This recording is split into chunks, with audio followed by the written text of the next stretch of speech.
We now live in a world overloaded with information. There is so much content out there. The overload of tasks, emails, and media can feel overwhelming. It is also very stressful. Most people find it difficult to unplug from work. This is not how anybody would want to live their lives. So, it is essential to choose how much information you consume. Time is also minimal.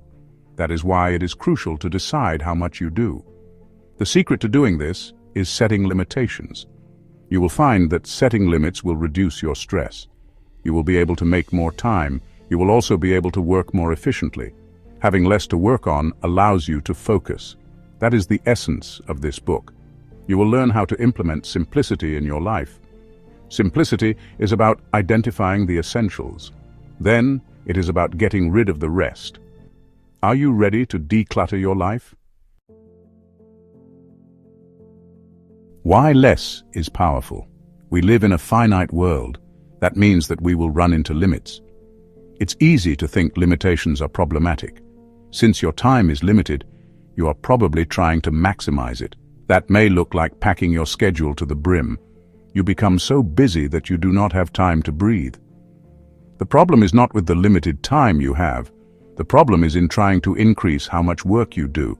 Having too much of anything is not a good thing. This also applies to work.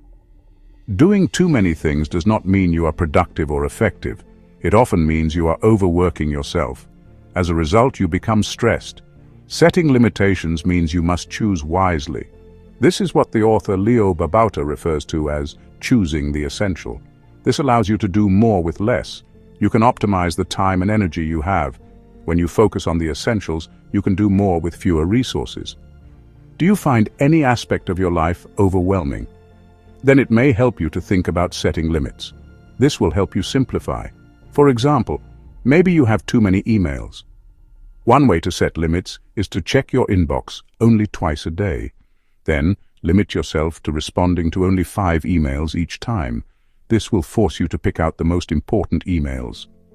Some questions you may want to ask yourself include, which areas of my life are overwhelming? What would I like to simplify? What other things would I want to limit, like my belongings or the information I receive? These prompts can help you start thinking about what is essential. Cutting things down to the essentials is what will help to make life more meaningful. It will also help you to be more productive. You can learn from this story. 2 reporters work at a newspaper. The first reporter decides to work on writing several articles every week. He prioritizes producing a large amount of work. He spends his time doing surface-level research for each of his compositions. Each article will be short and quick to produce. That way, he can meet his goal of writing several articles each week. The amount of work he does receives praise. His editor is very pleased with him. The second reporter decides to do the opposite. He makes it his goal to write 1 article a week. He decides to make this article as good as possible. This means he takes his time doing the work. The second reporter spends one day brainstorming and thinking about what to write. He spends the next 2 days conducting research. He reads several sources. He interviews several people. He spends the remaining days writing, editing, and fact-checking his article. The second reporter's article ends up winning the best essay of the week. It wins awards. It gains international recognition. It earns the second reporter a promotion at the newspaper. The difference between these 2 writers is what they do with their limits. The first reporter tried to do as much as he could with limited time. The second reporter spent his limited time with less, but did it well. This is how setting limits helps you focus on the essentials. Doing so makes you more productive. Choosing the essential and simplifying. How do you determine what is essential? Choosing the essential helps. You reduce what you have to do. This also applies to what you have to know. It helps to reduce the amount of information you receive. You can also reduce the number of things you are responsible for. Here are some prompts you can ask yourself to help you determine what is essential. What are your values? Identify what is important to you. Consider how you want to live your life. These should dictate what you choose to do. For example, you value time with your family. This means that any goals or projects should not interfere with your family time. What are your goals? What do you aim to accomplish over time? It can be over the day, next week, next month, or a year. Know what you want. This will help you decide if a task will help you accomplish your goal. For example, your goal is to write a novel. The steps you would take would be drafting a manuscript. It could be finding a publisher. It would not include babysitting. This would not bring you closer to your goal. What do you love? This applies to activities, hobbies, interests, and people. For example, you may love swimming every weekend. You may love spending time with your partner every evening. What is important to you? List down your biggest priorities in different aspects of your life, like your relationships and job. What has the most significant impact? Look at the list of your projects. Think about which of these would have the most significance. For example, choosing between having a call, a meeting, and writing a report. Let's say that the calls are with clients who spend $100 each for your service. The meeting is with a client who will pay $1,000. The report is something that most people may not read. In this case, the meeting has the most impact. Therefore, it is the most essential. What has the most long-term impact? What will have the most significant value over a long time? Take the example above. A meeting with a client could bring $1,000 next week. However, a marketing campaign could generate $100,000 over the next year. Remember that the impact does not always have to be financial. It can be any measure that you think is valuable. Needs versus wants. This is useful for when you need to spend on something. What items do you need? What items are just things that are nice to have? Eliminate the non-essential. Work in reverse when you have trouble determining what is essential. Look through the list of all your to-dos. Cross off what is not essential. For example, washing your car is not as important as paying your bills. Continual editing process. Learning to identify the essentials requires practice. Try eliminating some of the non-essential tasks. See if that works for you. Revisit this practice in another week. Try eliminating more items from your list. Your goal is to keep at it until there is nothing else to eliminate. That means you have identified all your essentials. You can use these prompts for any area of your life. It can be for projects, your email, or goals. It can also be for cleaning out your home. Let's say that you are trying to manage your inbox. You get hundreds of emails a day. In this case, use some prompts to help you pick a few emails to answer. This can be 3 to 5 emails that you can answer. This makes the amount of work manageable. You must make time to go through this process. For example, are you working on what is essential? Are there things you are doing that you could put off in the meantime? Setting aside time to reflect on these can help simplify your life. Remember that focusing on the essential is not about removing everything. It is about making space for what is most important to you. What happens when others ask you to do something that you don't think is essential? This kind of situation means saying no. Saying no to non-essentials means saying yes to what is essential. It is being honest about your capacity. When you say no, you tell people that you do not have more time to do more. It may be uncomfortable at first, but you will get better with practice. The benefit of learning to say no is that others will respect your time. They will also respect you for being honest with your commitments. Simple goals and projects. Do you have goals in mind? If you're like most people, then you may have several. You may want to learn a language, run a marathon, or write a book. These are great goals. It's exciting to list goals. It's also straightforward. The difficulty is in achieving them. Achieving your goal requires a lot of energy, focus, and motivation. These are finite resources. Having too many goals will tire you out. You will not devote the necessary amounts of energy, focus, and motivation for each one. Have you ever experienced starting a new goal and then giving up after a few days or weeks? That may be a result of this. This is why setting limitations is essential for achieving goals. Limit yourself to a few goals at a time. That way, you will be able to achieve them. The one-goal system is one method for doing this. The one-goal system requires focusing on one goal at a time. Start by breaking the goal down into small, actionable steps. Choose a goal. List down what you'd like to achieve over the next few years. Avoid trying to do them all at once. Choose just one project. Commit to it. Pick the one that you want to do. Break it down to a sub-goal. Ideally, your project should last 6 months to 1 year. If it is longer than that, staying focused may be difficult. Long-term projects should be broken down into smaller goals. Weekly goal. Having a weekly goal helps you to move closer to your sub-goal. Daily action. A daily goal is a smaller version of the weekly goal. It can be a specific action to help you achieve your weekly goal. It should be your most important task for the day.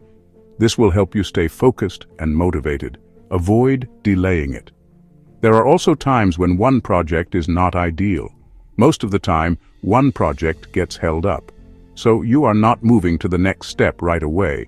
In this case, you can try using the Simple Projects List method. The Simple Projects requires listing down any projects you may have. Then, you must choose the top 3 in total. The ones you don't select stay on another list. That list is called the on-deck list. They are all the projects you are not currently working on.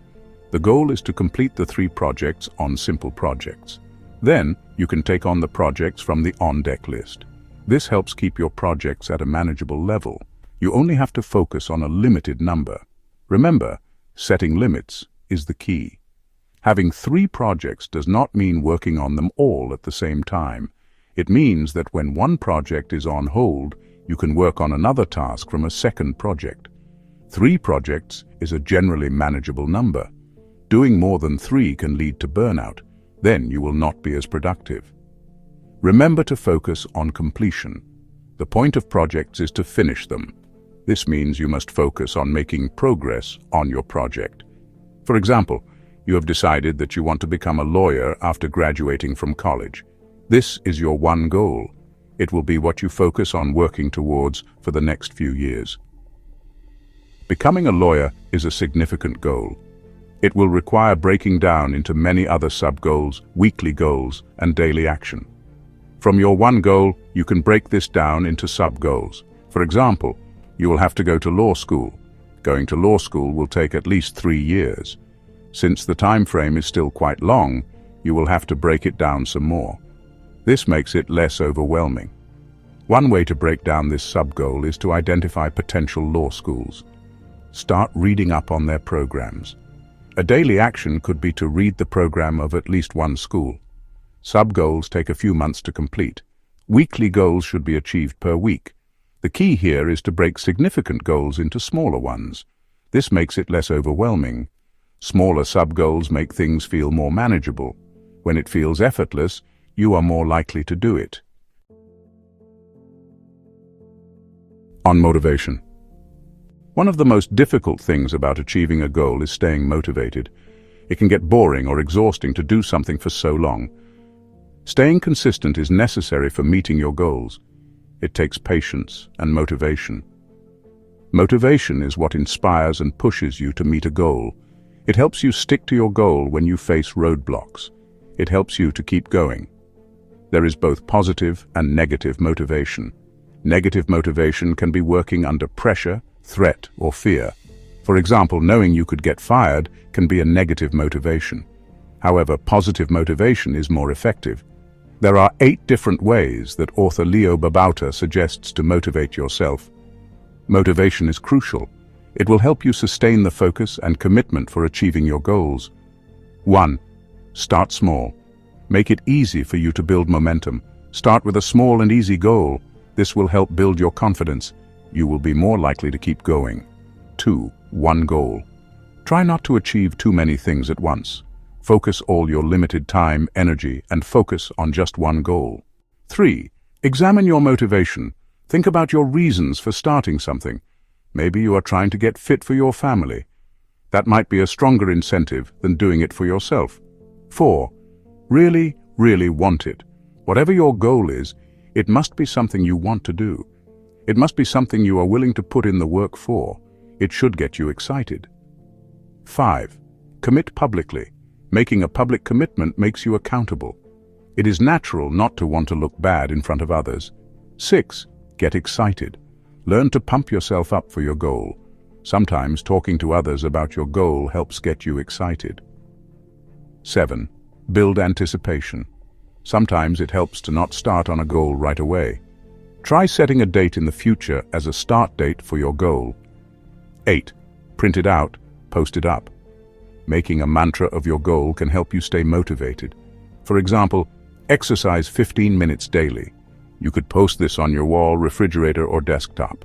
This functions as a reminder of your goal. It will help you stay focused and excited. Conclusion. First, you learned about how setting limits helps you achieve more. Limiting the number of your work lets you maximize your time and energy. It is better to do one thing well than to do many things poorly. Second, you learned about how to set limits. This starts with determining what is essential. This will make it easier for you to say no to other commitments or tasks. Third, you learned not to overwhelm yourself. Having too many tasks and projects can stress you out. Setting limits and identifying what is essential can address this. There are 2 methods on how to simplify tasks and projects. One is the one goal system. This is where you focus all your time and energy on accomplishing one goal. The one goal system requires breaking down your one goal into many smaller goals. These are your sub-goals, weekly goals, and daily action. The other method you learned is the simple projects list. Fourth, you learned about motivation. Motivation is crucial to achieving your goals. There are many ways to maintain your motivation. Starting small is one good example. It is okay to feel stressed out. Do not feel defeated by the amount of work you may have. It is possible to have a life with more time. You can find a more manageable way to live. You will be able to find time to do the things that you love. You can spend your time as you wish. If you love this video, please like, share, and subscribe to our channel for more content. Thank you for watching.